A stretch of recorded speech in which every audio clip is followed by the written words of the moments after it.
வணக்கம் சேஷையா சார். வணக்கம். கிருஷ்ணு academy YouTube channel சார்பா உங்களை வருகன்னு வரவேற்கிறேன். சேஷையா சாரை பொறுத்த வரைக்கும் he's a lawyer by profession. I know him last 17 years. ரொம்ப ரிலேஷன்ஷிப். என்னோட காலேஜ்ல நான் படிச்ச லா காலேஜ்ல என்னோட 2 வருஷம் சீனியர் சாரு. ஏஜ்ல நான் சீனியரா இருந்தாலும் அறிவில் அவர் சீனியர். அதே லா காலேஜில் தான் 2 பேரும் படிச்சு லா முடிச்சோம். சார் வந்து he's one of the famous realtor in Chennai.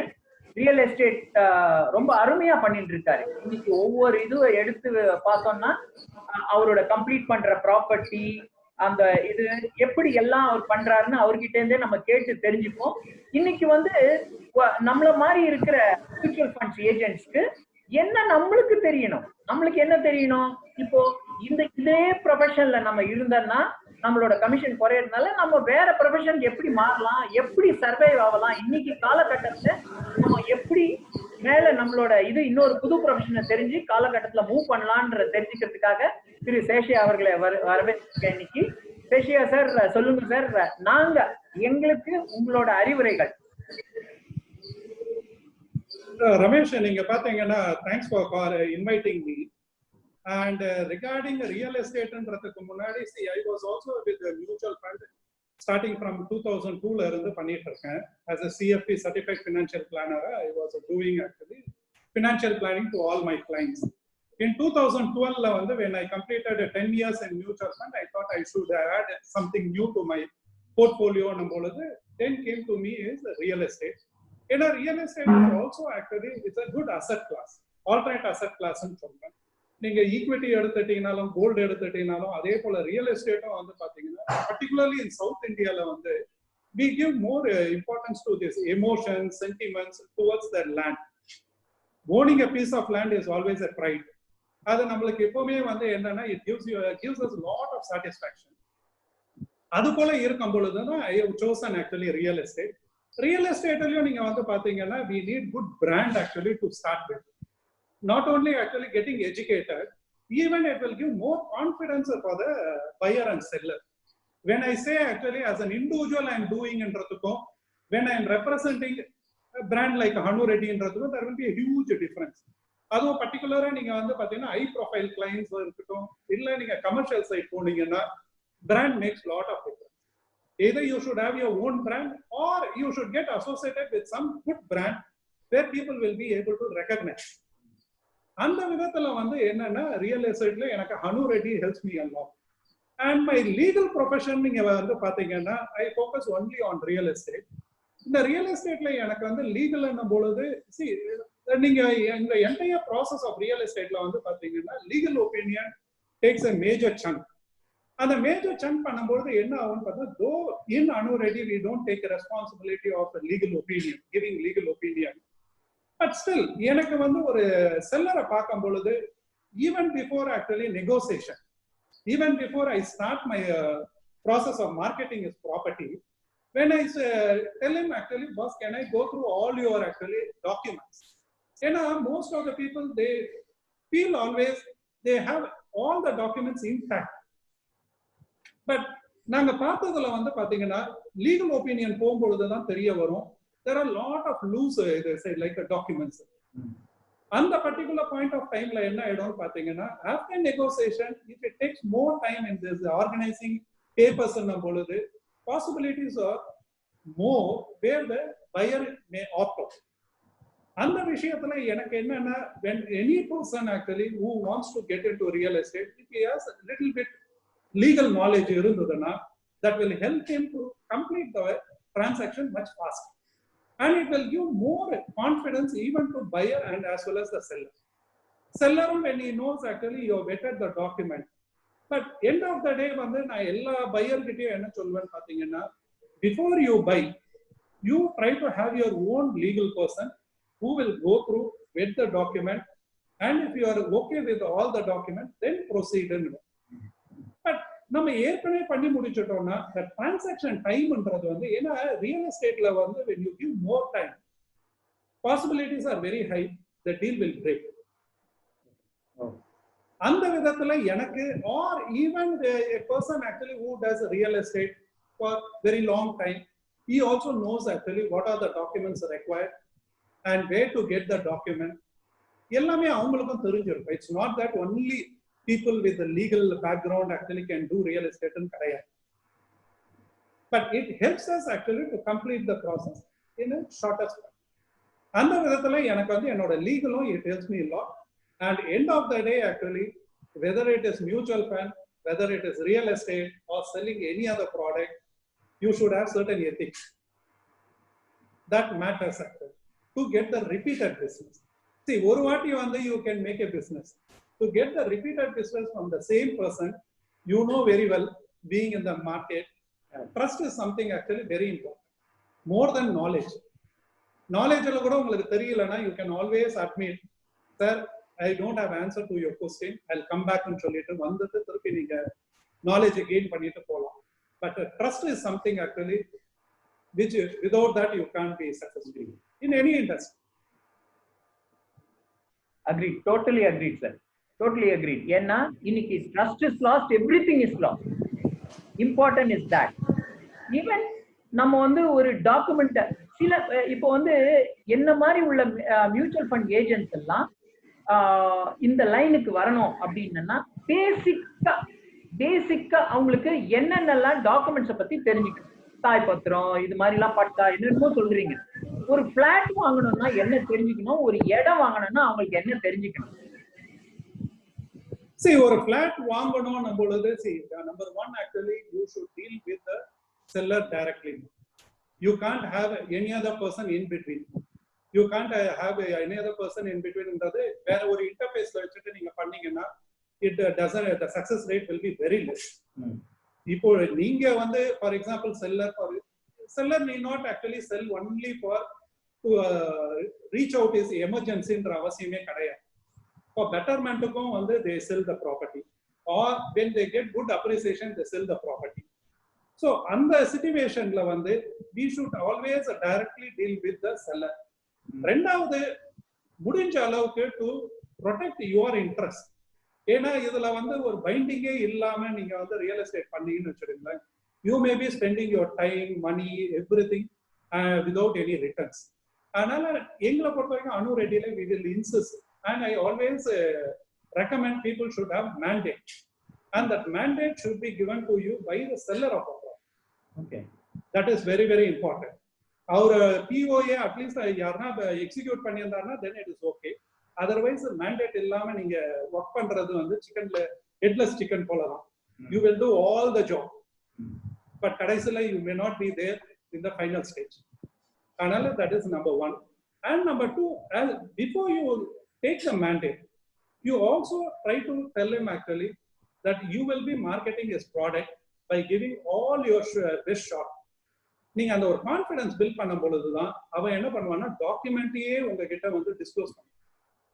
அப்படி இல்லைன்னா நார்மலா என்ன நடக்கும்னு பாத்தீங்கன்னா ரியல் எஸ்டேட்டை பொறுத்த வரைக்கும் if I approach a seller and tell him actually was I have sir என்கிட்ட வந்து ஒரு நல்ல ப்ராஸ்பெக்டிவ் பையர் இருக்கா அப்படின்னீங்கன்னா அவர் என்ன சொல்லுவாருன்னு பாத்தீங்கன்னா, சரி சார் நீங்க பையரை கூட்டுவாங்க, first we will decide actually select on the pricing.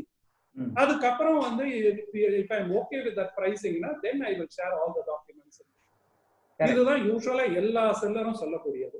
But whereas நாங்க அனு ரெட்டிலையும் சரி as a individual நான் எப்பவுமே இன்சிஸ்ட் பண்றது என்னன்னா, you need not share even a photocopy of your documents.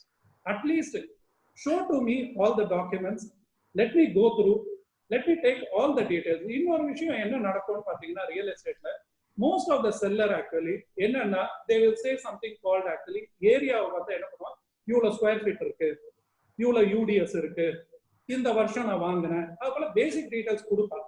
ஆனால் that need not be accurate. சில நேரங்கள்ல என்ன சொல்றாங்க, சார் அப்ராக்சிமேட்டா என்னுடைய பிளாட்டுக்கு வந்து யூடிஎஸ் வந்து பாத்தீங்கன்னா 1600 ஸ்கொயர் ஃபீட் இருக்கும் சார். ஆனா அங்க பேப்பர்ல வந்து அவரோட டாக்குமெண்ட் சேல் டீட்ல வந்து பாத்தீங்கன்னா it will be only 1400 தான் இருக்கும். அதனாலதான் நாங்க என்ன பண்ணுவோம்னா பிரைஸ் பிக்ஸ் பண்ணும் பொழுது we go by square feet, not ad hoc. Ad hoc பத்தி பேசவே மாட்டோம். We will always actually talk on square feet. There are incidents where we have come across when the document has been taken for legal opinion. We will try to figure out actually the second number, which is totally different from what we were discussing during negotiation. To avoid அந்த இதெல்லாம், ஏன்னா வந்து end of the day வந்து it's again a profession, it's again a business. Correct. You should value his time and your time also should be spent worthwhile. அப்படி இல்லைன்னா there is no point. You should take business as business ன்னு பாத்தீங்கன்னா, documents ன்னு பாத்தீங்கன்னா regular, இப்போ ஒரு plot நீங்க எடுத்துட்டீங்கன்னா நீங்க கேட்ட மாதிரி பாத்தீங்கன்னா அந்த பிளாட்டுக்கு வந்து எல்லா பிளாட்லயும் வந்து நீங்க பாத்தீங்கன்னா with good builders, credible builders பாத்தீங்கன்னா they might have given a spiral binding. ஒரு புக் கொடுத்துருப்பான் which will carry all the mother document, எல்லாமே அதுல இருக்கும், எல்லா டீடைல்ஸும் இருக்கும். அது போக வந்து என்னன்னா they will also have something called construction agreement ன்னு ஒன்னு இருக்கும், sale deed ன்னு ஒன்னு இருக்கும். இது ரெண்டையும் நீங்க வந்து என்ன பண்ணணும்னா you should go through fully. ஏன்னா to cross verify whether what he say and whatever mentioned there ரெண்டுமே சிங்க் ஆகுதான்னு பார்க்கணும். அது நம்பர் 1. Number 2 வந்து you should also actually try to take the easy of that property and find out இதுக்கு முன்னாடி ஒருவேளை ஒரு லோன் எடுத்திருப்பா, அந்த லோனை ரெஜிஸ்டர் பண்ணியிருப்பாங்க, ஆனால் லோனை வந்து முடிச்ச அப்புறம் என்ன பண்ணிட மாட்டாங்க, கேன்சல் பண்ணிருக்க மாட்டாங்க. அது ஈஸியில ரிஃப்ளெக்ட் ஆயிட்டு இருக்கும். அது அவருக்கும் அதை பத்தி தெரியாம இருக்கும். இப்பெல்லாம் தான் வந்து என்னன்னா certain things mandatory. இதுக்கு முன்னாடி எல்லாம் ஒரு 8 years பேக் பாத்தீங்கன்னா nothing is mandatory. அதனால இதெல்லாம் நீங்க கோ த்ரூ பண்ணும் பொழுதுதான் you will know actually whether easy வந்து கிளியரா இருக்கான்னு. அண்ட் ஈஸிலையும் வந்து அவரோட பேர் இருக்காங்க. ஏன்னா சில பேர் வந்து என்ன பண்ணியிருப்பாங்கன்னு பாத்தீங்கன்னா ப்ராப்பர்ட்டி சேல் டேட் முடிஞ்சிட்டு இருக்கும், கம்யூட்டேஷன் முடிஞ்சிருக்காங்க. அதனால என்ன ஆயிட்டு இருக்கோம்னு பாத்தீங்கன்னா ஓல்டு லேண்ட்லார்ட் பேர்ல தான் வந்து ஓல்டு பிளாட் ஓனர் பேர்ல தான் வந்து என்ன இருக்கும்னு பாத்தீங்கன்னா எல்லா டாக்குமெண்ட்ஸும் இருக்கும், ஒரு சேல் டேட் தான் இவர் பேர்ல இருக்கு. ஸோ ஒன்ஸ் இதெல்லாம் நீங்க அவர்கிட்ட வாங்கிட்டு அது உண்டான ப்ராப்பர்ட்டி டேக்ஸ், அது உண்டான இபி பில்லு, வாட்டர் டேக்ஸ் எல்லாம் நீங்க வாங்கி ஒரு வாட்டி கொலை பண்ணி பார்க்கணும் எல்லாம் கரெக்டா இருக்கான்னு. இன்ஃபேக்ட் நீங்க ஒரு 4-5 டிரான்சாக்ஷன் பண்ணீங்கன்னாவே you know what are the documents is required, list of document. And ரெண்டாவது வந்து எல்லாம் கரெக்டா இருக்கான்றது you can easily figure out. அது ஒன்ஸ் முடிஞ்ச அப்புறம் தான் you have to take it to the next step. ஆனா மோஸ்ட் ஆஃப் த டைம் என்ன ஆகும்னு பாத்தீங்கன்னா ப்ராப்பர்ட்டியை பாப்பா, அதுக்கப்புறம் இமீடியட்டா ப்ராஸ்பெக்டிவ் பையரை கூப்பிட்டு வருவா, நெகோசியேட்டும் பண்ணிடுவா. அதுக்கப்புறம் லீகல் ஒப்பீனியன் போகும்போது இதெல்லாம் ஸ்டார்ட் ஆயிடுதுன்னா possibilities are there. If it is a buyer's market, buyer will keep looking for alternate properties. You will not justify to the seller. Exactly. அதனால வந்து டாக்குமெண்ட் என்ற list of document it is very much available in கூகுள்லயே இருக்கு. You can real. But என்ன ஒண்ணுன்னா எங்களோட company போல இடங்கள்ல வந்து என்னன்னா we give regular training. We used to have in our organization training once in 4 months. Where we will try to train actually the new people, even the old people who பாத்தீங்கன்னா update பண்ணிட்டே இருக்கு. lot of updation keep happening. Okay. அது வந்து update பண்ணும்போது என்ன ஆகும்னு பாத்தீங்கன்னா you will try to actually, அதனால தான் நாங்க என்ன பண்ணுவோம்னா you always work with the senior or the people who have already done actually say a good transaction in that particular area. ஏன்னா அப்போதான் வந்து என்ன ஆகும்னு பாத்தீங்கன்னா even any seller will be inquisitive to know actually what is the current rate from your end. நீங்க வந்து ஏதோ ஒரு நம்பர் கொடுத்தீங்கன்னா that he will lose the confidence of you. அதனால வந்து என்னன்னா you should also be expert in that particular location. அதெல்லாம் இருந்ததுன்னா you can become a successful realtor. Being realtor and being a successful realtor both are different. ரொம்ப அருமையா சொன்னீங்க sir, ரொம்ப அருமையா சொன்னீங்க. இந்த ப்ரொஃபஷன்ல நம்ம வந்து ஒரு ப்ராப்பர்ட்டியை மீடியேஷன் பண்றோம்னா நார்மலா நீங்க வந்து either you will be in one side, seller side or buyer side. அது மாதிரி இருக்கும்போது normal, I don't want exactly, நார்மலா என்ன கமிஷன் கிடைக்கும் சார்? இப்ப சொல்லலாம் கமிஷன் percentage சொல்றதை விட I can say it in generic. Okay. See, there is nothing called actually, unlike in developed countries, the commission is fixed. Okay. Whether you take it from the buyer or seller or both are going to pay என்றதெல்லாம் வந்து it is entirely fixed. But இந்தியால பொறுத்த வரைக்கும் பாத்தீங்கன்னா there is as such we don't have any uniform structure னு எதுவும் கிடையாது. ஒவ்வொரு organisation that follow their own actually system. based on the credibility, based on their brand name, they take a call.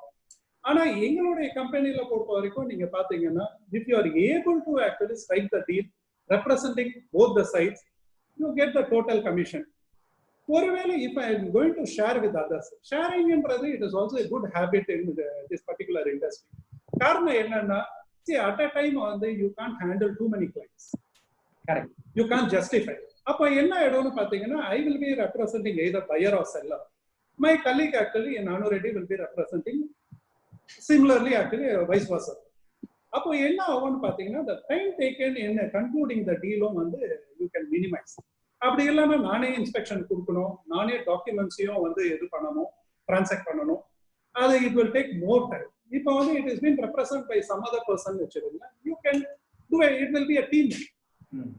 And at the same time, this time I may actually say like take someone in the team to complete the deal. Next time I will get the opportunity to do for him. And then it will be it's a good like habit, I would say, doing along with the others. So இப்போ வந்து நீங்களும் other person other எண்ட்ல வந்து Anu Reddy தான் இருக்கணும்னு விருப்பப்படுறீங்களா, இல்ல என்ன மாதிரி ஒரு மியூச்சுவல் ஃபண்ட் ஏஜென்ட் நாங்க வந்து ஒரு கார்னர்ல இருக்கோம், சே மதுரை, சேலம், ஈரோடு, இந்த கார்னர்ஸ் எல்லாம் ப்ராப்பர்ட்டிஸ் எங்களால சோர்ஸ் பண்ண முடியும், மேபி எங்க கிளைண்ட் இருக்கும், அதுக்கு உங்க கூட நாங்க டீல் பண்ணலாமா, எங்களுக்கு அதுக்கு brokerage கிடைக்குமா? See, there is something called referral scheme ன்னு ஒன்று இருக்கு சார். பண்ணலாம், பண்ணக்கூடாதுன்னா ஒன்றும் கிடையாது. But at the same time நாங்க முடிஞ்ச அளவுக்கு என்ன பண்ணுவோம்னா, we are more in numbers in our organization. So முடிஞ்ச அளவுக்கு எங்க இதுலயே வந்து டிரான்சாக்ஷன் முடிஞ்சிடும், பையரும் சரி செல்லரும் சரி, because we will have lot of follow-ups, lot of meetings, a lot of interaction happening. So எங்களுக்கே வந்து வெளியில வந்து பண்ணக்கூடிய ஆப்பர்ச்சுனிட்டின்றது ரொம்ப கம்மி. அப்படி ஒரு வேலை வந்ததுன்னா நான் ஐ மீன் ஆன் த சோர்சிங். இப்போ வந்து என்னோட கிளைண்ட் ப்ராப்பர்ட்டி அவருக்கு Anu Reddy தெரிஞ்சிருந்தா கூட Anu Reddyல யாரும் தெரியாம இருக்கலாம். அப்போ என்னோட கிளைண்ட் அவர் யூஎஸ்ல இருக்காரு, இங்க வீடு வாடகைக்கு இருக்காரு, அது மாதிரி கேட்டகரியில அவர் என்ன சொல்றாரு, ரமேஷ் யாராவது உனக்கு தெரிஞ்ச ஒரு நல்ல சோர்ஸ் இருந்தா சொல்லு, நம்ம இந்த ரேட் வந்தா கொடுத்துருவோம் அப்படின்னு என்கிட்ட சொல்லும் போது, எனக்குன்னு ரியல்டர் எக்ஸ்பீரியன்ஸ் கிடையாதுனால நான் யார்கிட்டயாவது அதே Anu Reddy கூட எனக்கு ஒரு 4 ரூபா கிடைச்சா சந்தோஷம், because I will not ask from my client, I will tell my client நான் Anu Reddy கொடுத்துட்டேன், இந்த this is the commission which you need to pay Anu Reddy நான் சொல்லிடுவேன். ஆனா எனக்கும் அதுல ஒரு 2 பைசா கிடைக்கும் போது I am also happy, I am not disturbing my client, I will tell my client I am getting a part from Anu Reddy from this, I will be also transparent. Is that referral part எண்ட்ல இருக்கா? இருக்கு sir, இருக்கு. Okay, it is there. Yeah, but we will do all transaction from our end, but we will give referral. That's what we want, because நீங்க as a professional, Anu Reddy is a very very professional entity. You can do it very professionally because எங்களோட expertise ரொம்ப கம்மியா இருக்கிறதுனால ரியாலிட்டியில உங்களோட expertise வச்சு பண்ண முடியும். ஆனா எங்களுக்கும் அந்த ரெஃபரன்ற பார்ட்ல எங்களுக்கும் ஏதாவது கிடைக்கும் அப்படின்னா ரொம்ப சந்தோஷம். Yes, இருக்கு. It is. அதே மாதிரி இந்த ரியல்டி கமிஷன்ல டிடிஎஸ் இருக்கா, ஜிஎஸ்டி இருக்கா? ஏன்னா நாங்க ஜிஎஸ்டில ரொம்ப அனுபவப்பட்டு மியூச்சுவல் ஃபண்ட்ல ரொம்ப கஷ்டப்பட்டு மேல வந்துட்டு இருக்கோம். இதுல அங்கேயும் ஜிஎஸ்டி இருக்கா? அதை நாங்க உங்ககிட்ட கிளைம் பண்ணி இது பண்ண முடியுமா? எப்படி இதெல்லாம்ன்றத ஒரு த்ரோ லைட் கொடுத்தீங்கன்னா எனக்கு ரொம்ப கம்ஃபர்டபுளா இருக்கு. No, yeah, since ours is a professional body, we have a GST. We will collect GST from our end actually. Client அதையும் சேர்த்து தான் pay. He has to pay along with commission plus GST ன்றது mandate. Okay, அப்போ நான் எனக்கு referral கொடுக்கும்போது அதுல GST இருக்கா? See, that based on actually say like even before actually we try to work on this referral, என்ன பொறுத்த வரைக்கும் I have to take இது say like a concurrence from the management. Okay, and the point of time we will clarify. So in case நம்மளோட நண்பர்கள் யாராவது பண்ணணும் அப்படின்னு விருப்பப்பட்டா அவங்க உங்களை கான்டாக்ட் பண்ணி உங்க மூலம் Anu Reddy மூலம் பண்ண முடியுமா? That is your even we will be very happy to invite them to be part of Anu Reddy. Okay, if they are interested, they also can become a realtor. அதுக்கு base education இருக்கா sir? லாயரா இருக்கணும் அப்படி ஏதாவது rules இருக்கா? அப்படிலாம் ஒண்ணும் கிடையாது. They can be part of just signing, they can be part of Anu Reddy. Yes, there is a procedure. He has to come meet the concerned people. Actually, HR பார்க்கணும். HR க்கு அப்புறம் வந்து they will guide them actually whom they are supposed to meet. எல்லா procedure முடிஞ்ச உடனே தான் then they will be admitted to be a realtor. அப்படி வரணும்னா they can most welcome. It is open to all. எந்த இடத்துல wants to seriously take it. எந்த இடத்துல இருக்கு சார்? சென்னை பொறுத்த வரைக்கும் ஆபீஸ் எந்த இடத்துல இருக்கு? See, we have our main office in CIT colony. CIT colony la Bishop Alders Road la we have our main office. That's a registered office. We do have branch offices irukku. Chennai la engalukku branches irukku. But as far as recruitment concern, actually it is better they come to our registered office. They can even touch base with me. Avanga enna pesnaanga I can put them to the right people. Okay. உங்க number if you don't mind கொடுக்க முடியுமா? இல்ல number வேண்டாம் sir, நான் mail ID கொடுக்குறீங்கன்னா நீங்க எதை கொடுத்தீங்கனாலும் we will so that இந்த video பார்க்கறவங்களுக்கு யூஸ்ஃபுல்லா இருக்கும். நீங்க என்னோட நம்பரே எடுத்துக்கலாங்க. 98410 95091. Let me repeat 98410 95091. Excellent sir, நன்றி, ரொம்ப சந்தோஷம் சார். இந்த ப்ரொஃபஷன்ல நீங்க ஏதாவது டஃப்பான கிளைண்ட்ஸ் ஹேண்டில் பண்ணி உங்களுக்கு அனுபவம் இருக்கா? அதாவது எல்லாம் த்ரூ, ஏன்னா இது வந்து இந்த அனுபவம் வந்து மற்றவங்களுக்கு ஹெல்ப்ஃபுல்லா இருக்கும் அவங்க இந்த ப்ரொஃபஷன்ல வரதா இருந்தா. அப்போ உங்களுக்கு டஃப்பான ஒரு கண்டிஷன், சேலஞ்சிங்கா இருந்த ஏதாவது ஒரு எக்ஸ்பீரியன்ஸை ஷேர் பண்ண முடியுமா? See, ஒவ்வொரு transaction gives us a different experience. It's an ongoing process now. But basically வந்து என்னன்னு பாத்தீங்கன்னா initially வந்து we will have tough time in convincing the people to understand the market reality. ஏன்னா எல்லா செல்லரும் வந்து என்ன எதிர்பார்ப்பான்னு பாத்தீங்கன்னா மார்க்கெட் ரேட்டை விட அதிகமா கிடைக்கணும் தான் எதிர்பார்ப்பாங்க. So அந்த பட்சத்துல என்னன்னா they will be asking more, where we have to really educate them. This is something common with all the clients. Appa we have to educate them, giving a certain data point saying that why we are actually giving that number, whatever we suggest actually may be a reasonable number என்றது வந்து we will try to justify by giving lot of examples in the same location. அப்புறம் பண்ணும் பொழுது என்ன ஆகும்னு பாத்தீங்கன்னா we will take more time in convincing, number one. Number two, even getting that mandate.